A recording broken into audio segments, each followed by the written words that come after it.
senyores regidores, senyors regidors, senyor Ferrer, estic buscant per anar.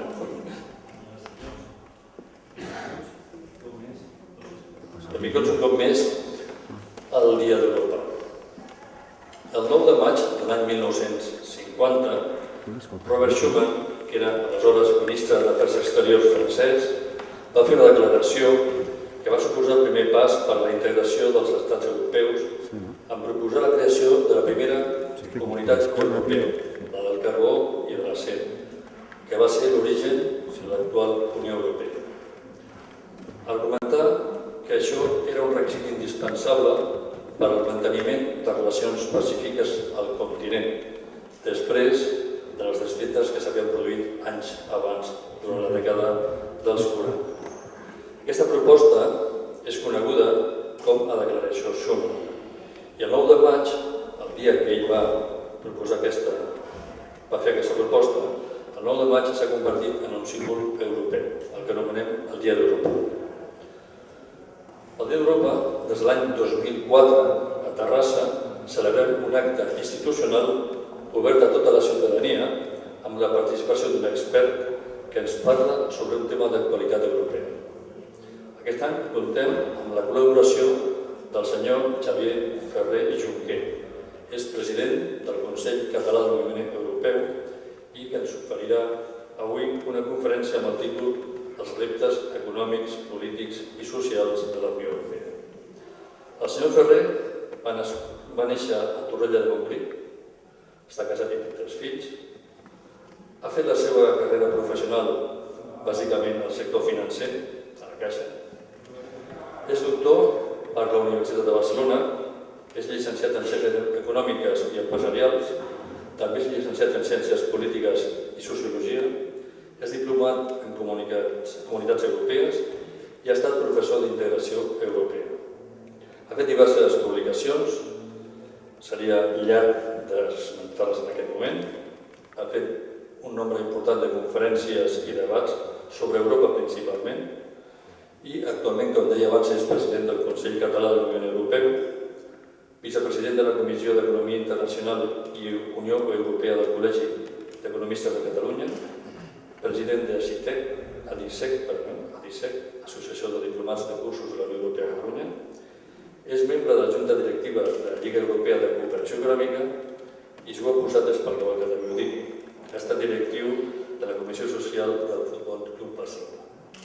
Per tant, ara el senyor Xavier Ferrer ens parlarà dels reptes econòmics, polítics i socials de la Unió Europea. Senyor Ferrer, que vulgui. Bé, perquè veig que no són... Per mi és una satisfacció i un honor estar aquí i m'agradaria saludar-vos personalment a cada un. Com hem entrat d'aquesta manera institucional, no ho hem fet, donar-vos per saludats. Celebrem aquí el Dia d'Europa, que és demà passat, el dia 9,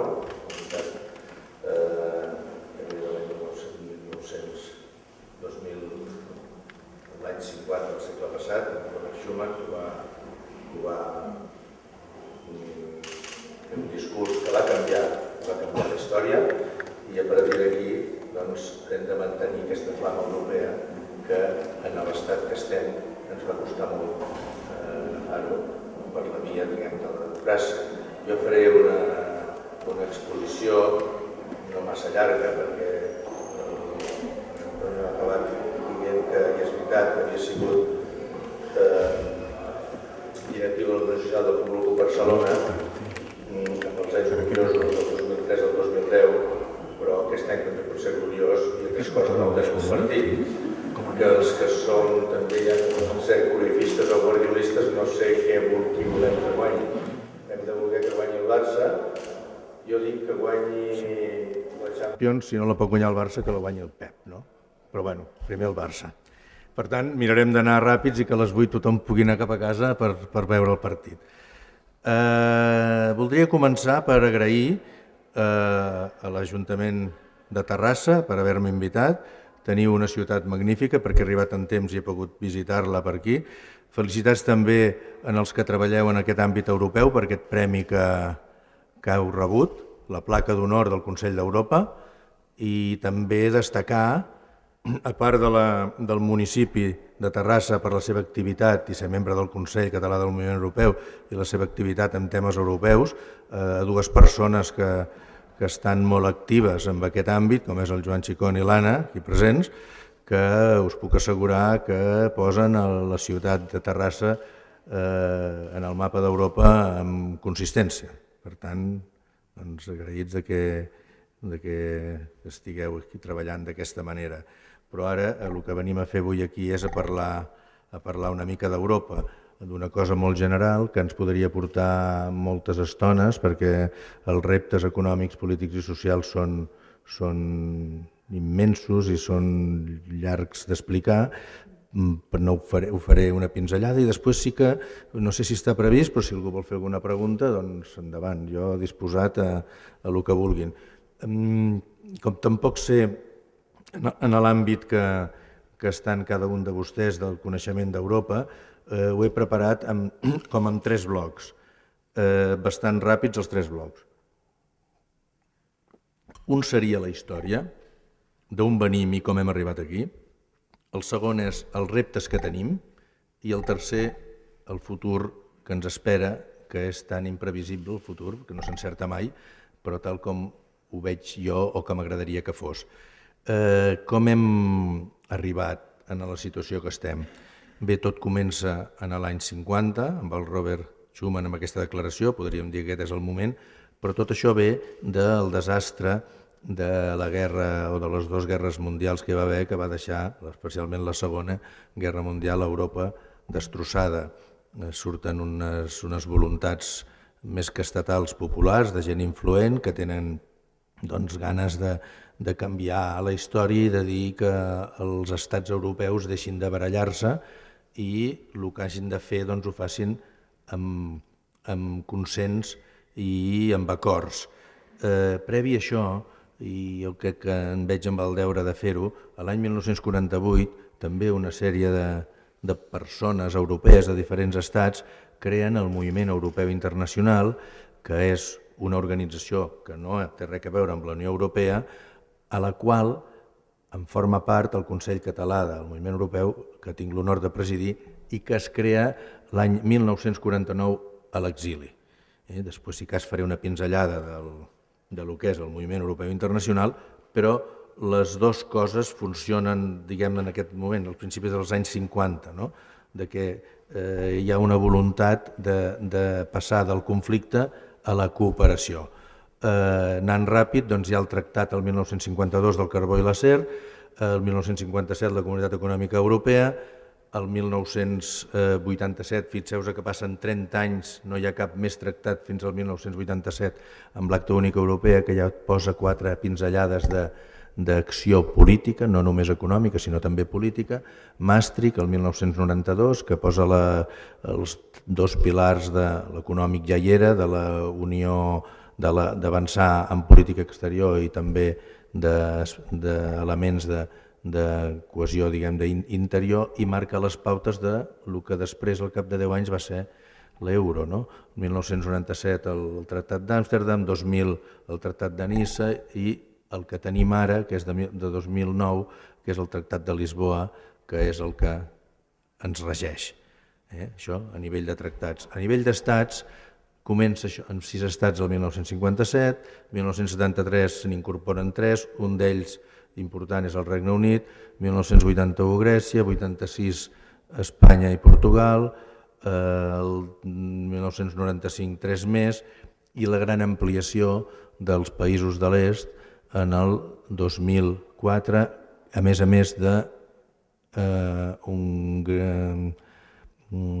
Bulgària i Romania, que és el 2007, i ara també hi ha Croàcia. En total ja som 28 estats.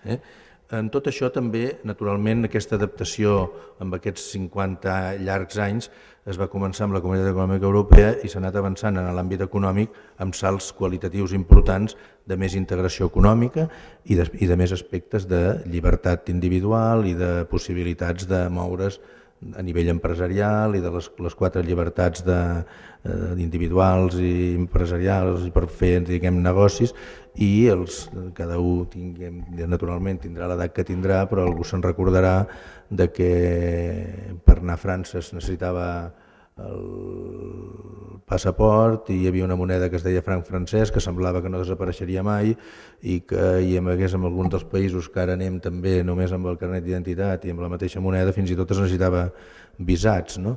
I per anar-hi a treballar no es podia i per tot això que ara els joves sembla que ja han nascut i ho tenen, doncs tot això s'ha aconseguit a través de molts esforços i hem arribat en un moment, avui, i vaig ràpid perquè no es tracta de fer una conferència de com hem arribat aquí, però resulta que estem en 28 estats amb 500 milions de ciutadans amb més llibertat, amb més democràcia, amb més capacitat de negociar i amb aquestes 3 xifres que han anat sortint i s'han anat parlant, que és que som 500 milions, que és el 7% de la població, només el 7% de la població mundial.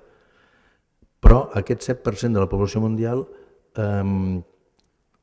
produeix el 25% del producte interior brut mundial, el 25% de la riquesa, igual que els Estats Units, també produeixen aquest 25%. Però, i potser això és el més espectacular, és que aquest 7% de la població que fa el 25% de riquesa dedica a benestar, a el que entenem per l'estat del benestar, el 50% del que hi dedica al món. Per tant, vol dir que el 93% de la població restant, entre els quals hi ha Xina, Estats Units i països també d'altres països desenvolupats, doncs destinen el mateix que el 7%. Això és espectacular i és molt important i és un dels motius que, amb els reptes que ara comentaré, haurien de fer els esforços de preservar-ho. Però també entendreu que no és fàcil preservar això perquè al final hem entrat en una dinàmica que ens sembla que l'Estat és tan protector i els diners il·limitats i sempre hi haurà diners per pagar-ho tot i això no és així, al final els números han de quadrar i s'ha de treballar perquè això sigui possible.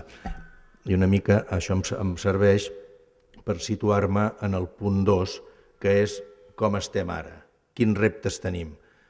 I entro en aquesta etapa o moment de la conferència o de la xerrada. Quins reptes tenim? La Unió Europea, els ciutadans europeus en tenim molts de reptes, molts,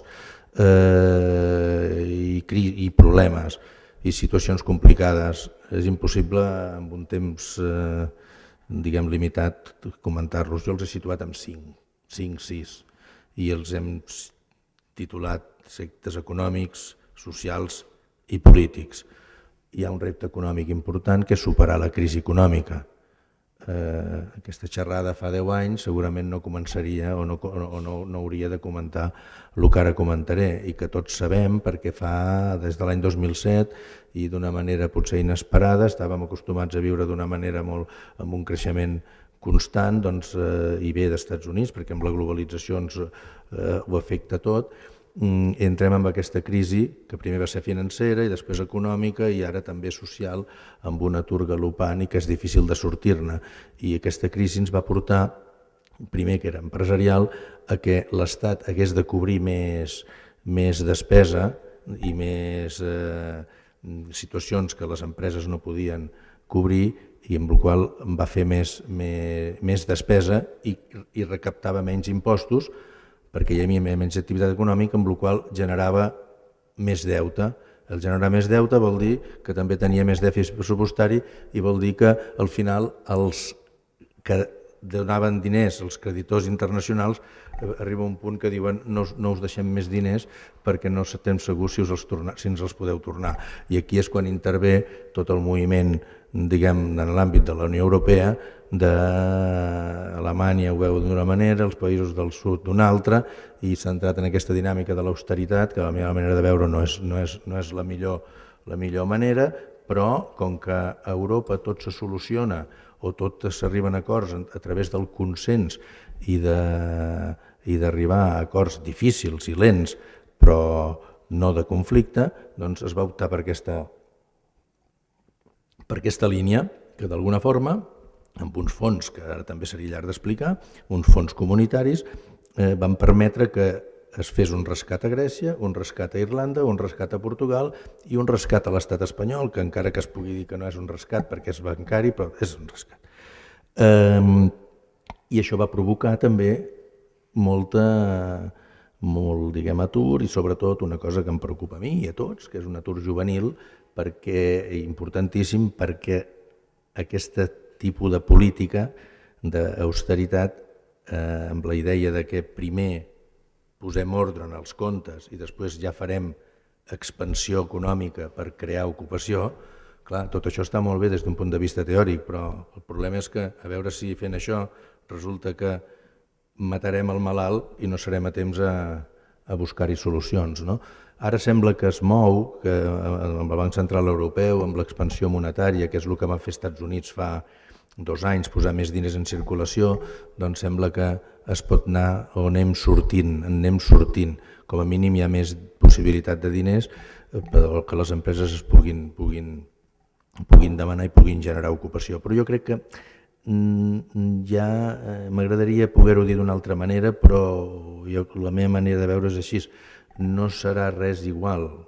Entrarem en una dinàmica amb salaris més justos, més ajustats i amb controls, com s'ha fet ja, de dèficit, controls dels pressupostaris i la unió bancària.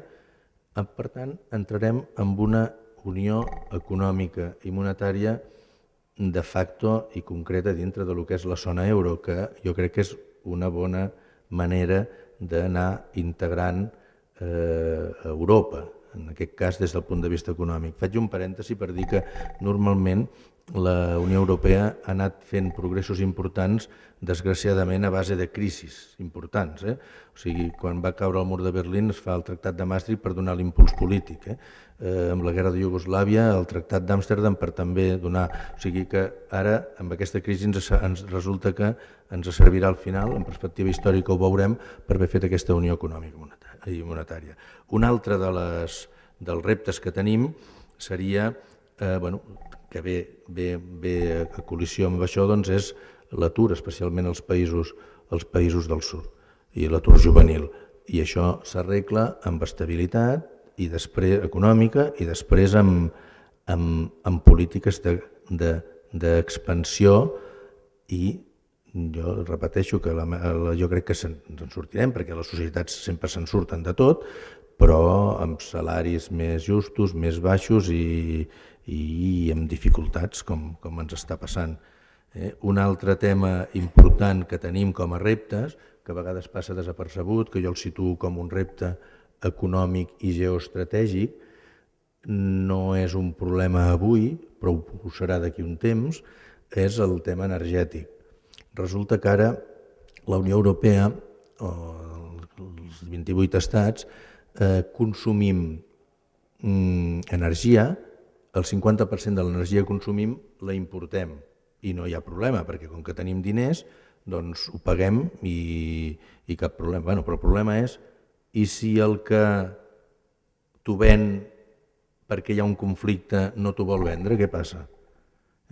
I aquí entraríem, i si fem energia nuclear, a França ho tenen solucionat, ja cada país ho té d'una determinada manera. Alemanya els ha aturat el tema nuclear. El problema és que està previst que d'aquí 20 anys aquesta dependència exterior, que ara és el 50%, serà del 70%, perquè no som una zona productora d'energia, sinó apostem per la nuclear, o les eòliques o aquestes més naturals, però aquestes no tenen capacitat per donar resposta tan gran.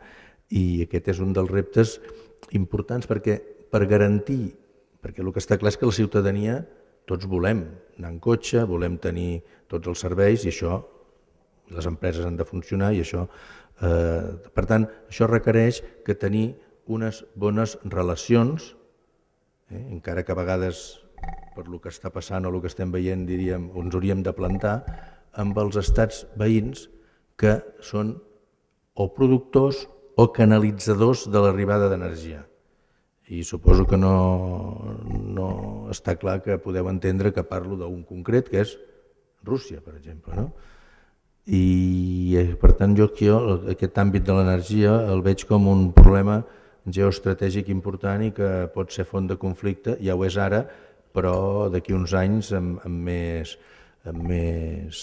contundència, perquè per exemple ara no hi ha una política energètica comuna a la Unió Europea i fa que Alemanya tingui acords amb Rússia determinats per garantir l'arribada d'energia que necessita, i això fa que també entenguem que quan es fan propostes per criticar Rússia o Putin amb el tema d'Ucrània sempre es troba Alemanya en una posició més tova. No? Doncs aquesta dificultat d'una resposta contundent de la Unió Europea és un repte polític que parlaré al final. El repte energètic és una problemàtica important que no tenim ara però que ens pot caure d'aquí poc. Un altre repte, podríem dir-lo social important i amb una visibilitat tremenda, és el tema de la immigració. No està solucionat, veiem cada dia que hi ha aquests conflictes, tots els conflictes que hi ha hagut a les primaveres àrabs o la guerra de Síria provoca un èxode de persones que l'única missió o idea que tenen al final és venir a Europa. Resulta que venir a Europa, en aquesta Europa que nosaltres la veiem en crisi i que sovint la critiquem. Doncs es calcula que a part d'aquests pobres desgraciats que a través de les màfies creuen al Mediterrani i que en sabem la meitat del que passa, perquè sabem el que ens arriba en fotografies i compten per milers, es calcula que hi ha 10 milions de persones en l'Àfrica, nord i centre d'Àfrica, disposades a fer el que sigui per venir cap aquí. Per tant, això o es gestiona, no tinc la solució, si la tingués aniria a Brussel·les i l'explicaria, no tinc la solució, però s'ha de gestionar. Hi ha molts problemes a la vida que no hi és una solució concreta, però hi són els problemes i s'ha de mirar de trobar. Una manera de fer-ho seria, és el que he comentat amb la política energètica. Hi hauria d'haver una política d'immigració comuna de tota la Unió Europea dirigida, com serà ara la política econòmica, dirigida o d'aquí un temps, des de Brussel·les, o és la política comercial, que ja ho és. Però els estats no estan per la labor. I jo vaig tenir l'ocasió, ara faig un parèntesi, vaig estar representant el Consell, jo crec que l'exemple pot servir, el Consell Català del Moviment Europeu, fa 15 dies a Riga, a Letònia, en el Congrés, en la Convenció Anual del Moviment Europeu Internacional, es va parlar de diferents coses, però una es parlava del tema de seguretat i dintre de les dinàmiques de les diferents delegacions, per fer un resum, es veia una preocupació gran amb els estats bàltics, les 3 repúbliques bàltiques, que formen part de la Unió Europea, que se senten molt pressionades per Rússia i més amb el conflicte d'Ucraïna allà al costat, i per tant la seva preocupació és que els defensi l'OTAN i que la Unió Europea els defensi, perquè no volen ni pensar què podria passar si Putin fes el que va fer a Crimea, no? Perquè no sé què passaria si Putin fes això. La resposta hauria de ser més aviat de la OTAN que no pas de la Unió Europea, perquè ja hem vist que de la Unió Europea no n'hi ha hagut de resposta efectiva. No? Per tant, aquesta és la seva preocupació i no els hi preocupa en absolut, o com a mínim no d'això, el que està passant a la Mediterrània o el problema de Grècia. Però jo ho diria al revés, que a nosaltres tampoc ens preocupa massa si Letònia o Lituània han d'estar preocupats perquè tenen Rússia al costat. És normal, és tan gran el territori i tan diverses les necessitats i la problemàtica que al final hi ha aquesta visió estatal o local de les problemàtiques que fan complexa el govern des d'una Unió Europea que, com sabem, no és un estat, sinó que és una organització d'estats que va avançant des del consens àrees, a quotes de gestió comuna, però en molts àmbits encara no ho és, i és difícil de fer-ho perquè en aquest àmbit de la immigració als països nòrdics els hi preocupa el que us he dit i altres tipus d'immigracions, no? L'asiàtica. Llavors és difícil trobar punts de contacte, però és un repte que tenim i que l'hem de solucionar, aquest de la immigració. I després d'aquí vindria també les diferents tongades d'immigració ens han generat una sèrie de tongades d'immigració que les necessitàvem, Europa les necessitava, però han generat, i això ho hem vist més a França i al Regne Unit en diferent mesura, a nivell de primera generació i segona generació ja de francesos o de britànics o anglesos, de que les segones i principalment les terceres generacions no s'han adaptat són francesos però no són francesos com voldria que ho fossin, doncs, o la visió francesa que tenim, no?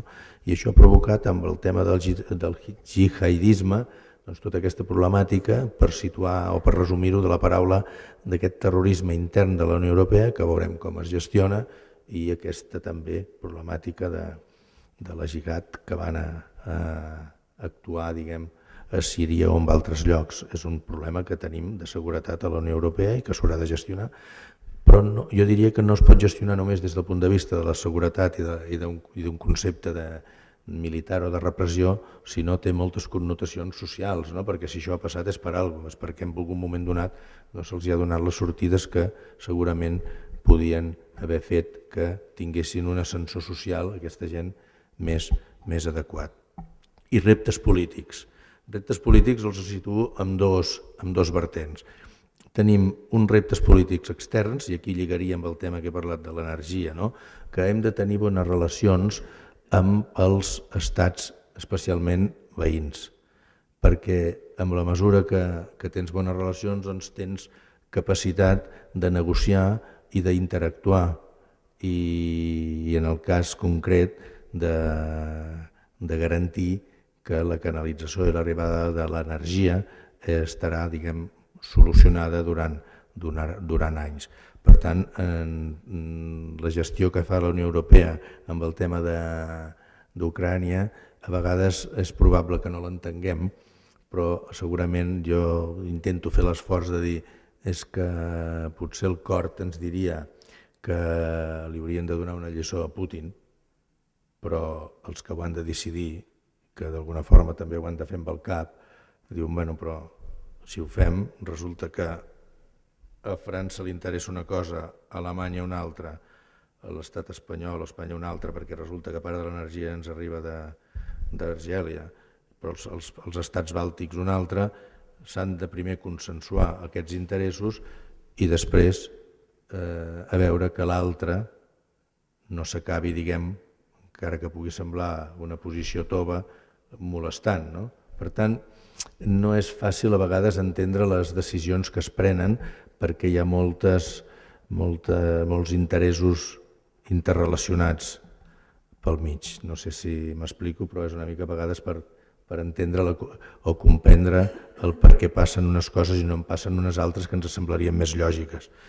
I reptes interns els veig més de que o anem cap a una integració política i sense esperar massa, o ens podem trobar amb una cruïlla que, ho diré així durament perquè quedi clar, que potser no hi serem a temps. I el no ser-hi temps vol dir que la cruïlla aquesta ens pugui portar en els nacionalismes estatals que tan mal han fet a Europa en altres etapes, no? Els conflictes de les guerres civils. No? Ho dic clar perquè es vegi així. Hem vist que, i segurament provocat també per la crisi econòmica, doncs hi ha hagut com uns moviments diferents o d'entendre la societat de la ciutadania i en l'àmbit, diguem, de les eleccions al Parlament Europeu han sortit uns partits euroescèptics que resulta que una de les seves missions principals és sortir de la Unió Europea i això de moment té una incidència relativa perquè representen un 20% de l'Eurocàmera, però podria passar a nivell estatal, no sé com acabaran les eleccions, quan hi hagi les eleccions presidencials a França, però que el Front Nacional pot estar en bona posició de tenir o d'estar en opcions de tenir la presidència. O veurem què passa demà passat, és al Regne Unit, que hi ha un partit, l'UKIP, que també fa bandera, bàsicament, de l'antieuropeisme i de fer fora o de gestionar la immigració d'una determinada manera, que vol dir fer-la fora, que pot provocar que o li donem la volta i anem cap a una Europa unida política o reverteixi i es vagi caminant cap a uns estats tancats, que també és normal. Quan s'està en crisi, normalment a nivell individual, a nivell familiar, a nivell col·lectiu, a nivell d'estats o de nacions, cada un ho entengui com vulgui, doncs sempre hi ha una tendència, quan hi ha problemes, a tancar-se. No? Doncs hem d'evitar que no sigui així, només perquè si ho comparem amb el món cada vegada, encara que hi ha molts estats, 200 i pico i cada vegada més, no és aquest el problema, poden haver molts més estats. El problema no és haver-hi un estat més o un estat menys, és que amb la globalització el món s'està configurant amb àrees polítiques i sobretot econòmiques grans. Podem pensar, la Unió Europea és una, té el 25% de riquesa, els Estats Units és un altre, 25%, estan sortint ara, Xina pot ser una altra, la Índia, però hi ha àrees que sumen diferents estats. Per tant, seria un error per la Unió Europea tancar-se, perquè si volem tenir capacitat d'influència en el món, hem d'anar junts, perquè França o Alemanya ara individualment ja no són el que havien sigut fa anys i no tindrien capacitat d'interactuar.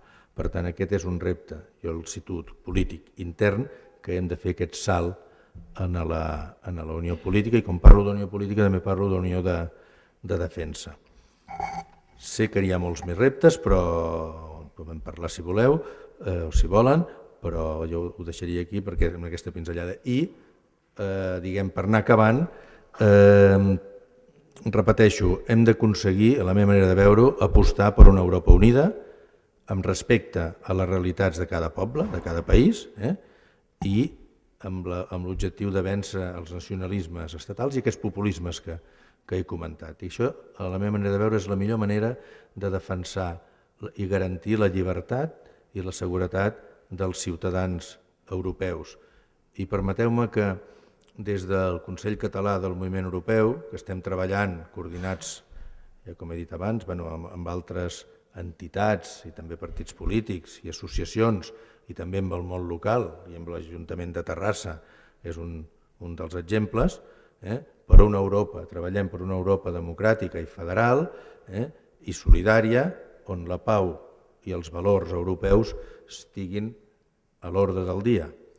I ho fem des del nostre país, des de l'àmbit, de Catalunya.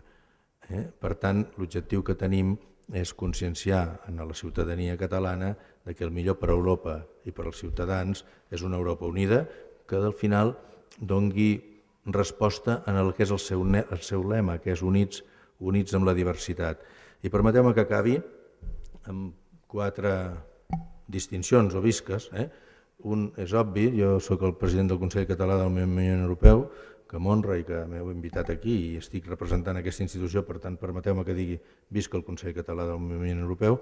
També vull fer un visca a Terrassa, perquè ens heu invitat i aquí estem, un visca a Catalunya, que és el país que treballem, i donat que el que ens uneix aquí, i el Dia d'Europa és demà passat, i ens uneix a Europa, també un visca a Europa. Moltes gràcies.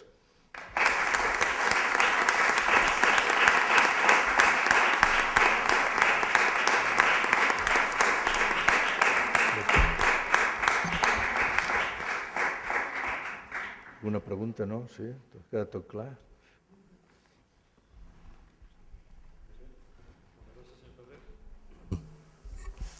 Deia, gràcies, senyor Ferrer. Celebrem avui el Dia d'Europa, una mica abans del dia oficial, que és el dia 9, proper dissabte, que aquest proper dissabte, al cap de setmana, és una data plena de significats pels terrassencs catalans i europeus. Com ja saben, a Terrassa el proper cap de setmana celebrem la Fira Modernista. Per què ho dic? És una activitat cultural, turística i comercial que ha esdevingut la gran festa del modernisme a Catalunya i que enguany dediquem a una figura que ha estat especial, una figura d'un terrassenc molt europeu i molt universal, en Josep Oller. Ell va ser, entre d'altres coses, el fundador del mític Moulin Rouge de París. La Fira Modernista també ens recorda unes arrels culturals comunes amb un moviment artístic i cultural que té diferents noms. Aquí anomenem modernisme, però també se'l coneix com Modern Style o Art Nouveau, i que forma part del patrimoni comú europeu, d'una història comuna en la qual es barregen la revolució industrial, els canvis socials i culturals del final del segle XIX i començament del segle XX i fins i tot alguns elements comuns del paisatge, com són les fàbriques, les xemeneies en el cas de Terrassa, o tots aquells edificis singulars del modernisme que constitueixen un autèntic tresor terrassenc, també català i, per tant, europeu, evidentment. Europa és, en part, un passat, una història comuna en la qual la nostra història, té un sentit més ampli i més ric. Som europeus per tradició, per geografia, evidentment, per evolució històrica, però també perquè tenim la voluntat de ser europeus. I aquesta voluntat s'expressa en la cultura, en l'economia, en les comunicacions i també en la política, per què no? Dit d'una altra manera, no podem deixar de ser europeus, ni tampoc no volem deixar de ser europeus. Aquesta tradició s'ha vist recompensada en diverses ocasions. Abans el senyor Ferrer ha fet esment, jo vull insistir. Recentment, a Terrassa, a l'Ajuntament, però per tant a la ciutat, se'ns ha distingit amb la placa d'honor que atorga el Consell Europeu, el Consell d'Europa, millor dit. És la segona distinció de totes les que dona el Consell d'Europa, la segona en quant a qualitat, en quant a categoria. Aquest any només 8 ciutats de tota Europa, 8 hem rebut aquesta distinció, la qual cosa diu molt de la tradició que hi ha a Terrassa i de l'esforç que fa l'Ajuntament. I jo vull insistir el que ha dit el senyor Ferrer. Hi ha dues persones a aquesta casa que des fa molts anys treballen i que jo crec que som, entre cometes, culpables de que tinguem aquesta distinció.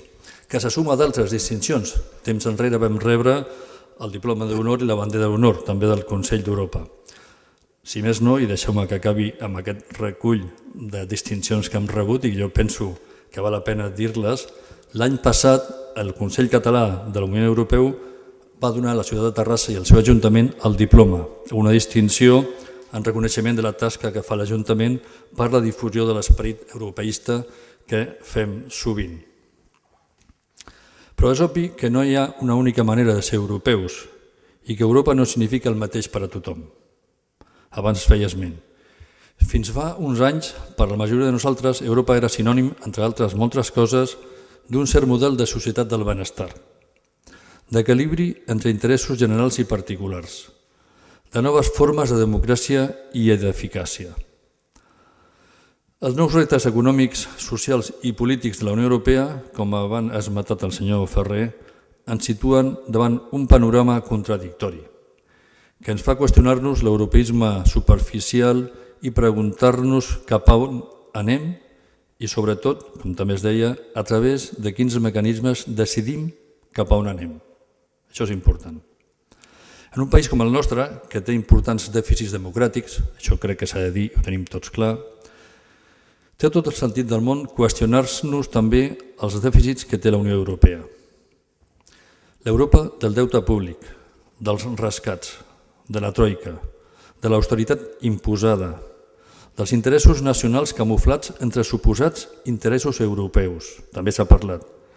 Contrasta notablement amb l'ideal que teníem d'Europa i amb el projecte de fons compartit per milions d'europeus d'avançar cap a una Europa dels ciutadans i de les ciutadanes, que és el que tots pensàvem i desitjàvem. Més que cap a una Europa de les finances o els negocis, una Europa en la qual les grans decisions, com el futur tractat comercial amb els Estats Units, es prenen de vegades d'una manera molt poc satisfactòria i molt poc transparent, tot s'ha de dir. Un acte com el d'avui ens empeny a reflexionar seriosament sobre aquesta Europa, a la qual pertanyem de manera natural, però que té moltes i molts diferents possibilitats d'organitzar-se segons quins siguin els valors que finalment adoptem. Som europeistes, sí, però no de qualsevol Europa. I el mateix hauria de ser en qualsevol altra identitat, ja sigui local, ja sigui nacional o supranacional. El que realment ens uneix és un gran pacte social de fons, més o menys explícit, de vegades, sobre quins són els valors, els objectius, els grans principis en els quals la immensa majoria estem d'acord. Creiem, pel que fa a Europa, com també al nostre país, aquesta és la gran qüestió que tenim plantejada, i no tant el percentatge de dèficit que es considera acceptable o les normes de regulació i control de la banca. La qüestió és quin model d'Europa volem i sobre quins principis els construïm. Fer-ho sense deixar de tenir present la força que té l'ideal d'Europa des de fa moltes generacions, el seu caràcter inspirador i innovador, les seves arrels culturals que afavoreixen el diàleg, l'intercanvi, la convivència i la pau. Gràcies, doncs, a en Xavier Ferrer per aquesta conferència i per la visió de conjunt que ens ha aportat sobre el moment que viu la Unió Europea, no senzill, no fàcil, com ell ha dit, de vegades sense sortides visibles, que ni tan sols persones expertes com ell i d'altres ho tenen clar, però recordar-nos també que entre els excessos del realisme o de l'utopia, entre els números i la poesia, hi ha marge per construir somnis viables, que s'apropin molt més que ara a l'ideal que significa Europa. Tant de bo que entre tots ho aconseguim. Moltes gràcies i bona nit.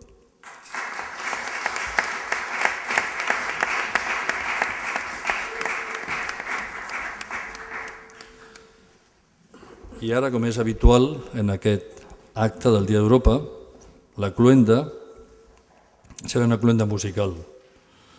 Escoltarem l'himne d'Europa, penso que un dia com avui s'ha d'escoltar l'himne d'Europa, i avui comptarem amb un quartet de clarinets de l'Escola Municipal de Música del Conservatori de Terrassa, que ara passaran i ens oferiran aquest himne d'Europa. Quan comencin ens posarem en peu per escoltar aquest himne.